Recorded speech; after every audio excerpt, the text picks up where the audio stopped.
İndi sənin kimi nə qədər usta var sənin kimi olsun? Yoxdur. Axırı sözümü deyim də, mən deyirəm məsələn. Mən bilirəm, tək sənin sferanda yox, ümumiyyətlə qadınlarla işləyən salonlarda işləyən kişilər var ki, kişilər. Mən məsələn, qabaqlar ona biraz şey baxırdım ki, qadın, məsələn, söhbət getmir, kişi işidir yoxsa yox.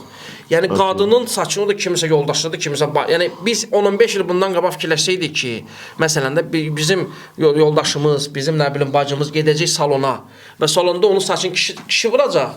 Biz deyirik, onun kimisə toxuna bilməz. Yəni, belə bir şeylə fikirlər var. Yox, düşüncə dəyişir də, çünki bildim 50 il əvvəldə həkimi qoymurdular da. Bildim də bir dənə qulaq asdı. İndi o həkim idi. Həkim bu ölüm dirim söhbəti. Ölçür, amma toxunması deyənlər olub da. Qulaq as, qabaq məsələn, indi elə çıxır ki, yaxşı həkim kişidir. Yaxşı aşpaz kişidir. Bildim də, niyə o dəfələrlə çağırsın? Bir dənə deyənə ki, mənə, qısaca ki, bir dənə mənə deyənə ki, bəs sən bunu istəyirdin də, bu söhbət istəyirdin. Bir dənə qısa yox, uzatmadaq, bir dənə qısa deyənə ki, əl əməyindəki kişilər niyə o daha uğurludur? Onu sayırsan, getdi, kadr uzandı. Yox, uğurludur, qoymursan axı mən fikrimi bildim. Bir də ki, mən rastlaşmışam o söhbətlə məsələdə.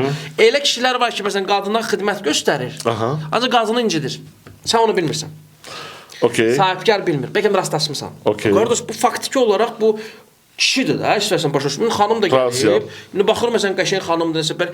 Sən hamısına da cavab deyə dura bilmirsən axı. Yəni belə bir hadisələr baş verib yoxsa yox? Əlbəttə ki, verib. Çox veribdi. Bu normal bir proses keçirsən. Çünki bu günlərin biz kafeyə gedəndə oradakı əməkdaşın məsuliyyəti və hətta deyəcəyim etdiyi səhvlər sahibkarı bağlamamalıdır. Mən bunu özümə haqq qazandırmıram, amma bu təəssüflər olsun ki, olur. Bu mənim də çöldə xidmət sektoruna başıma gəlib. Mütləq ki, bizdə də olmuşdur.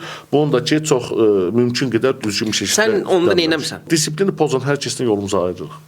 Disiplin pozulanda avtomatik yol ayırır. Sonda mən şəxsi tövsiyə olaraq nacizanə verim. Bizim Siferağım lütfən 3-cü sinifi xidmət kimi görməsinlər. Əslində çox yaxşı bir bazardır. İşi görə bilən, zövqlü, çalışqan və bunun üçün əmək sərf edən insanlar üçün xanım, bəy, gənc, qoca fərqi yoxdur. Edə biləcəkləri bir işdir. Sadəcə işlərinin məsuliyyətini anlasınlar, işlərinin disiplinini anlasınlar. İş quran hər kəsə uğurlar arzulayıram. Yəni deyirəm, bu videoya da baxıb bizdən danışmanlıq olaraq ödənişli və ya ödənişsiz. Tam səmimi deyirəm. Biz gedək, qonaqları olaq, nə etmək istədiklərini anlayaq, suallarını cavab verək, olsun ki, yaxşı olsun. Amma bizim sferanı yenə deyirəm, lütfən elə anlamasınlar, çox rahatdır.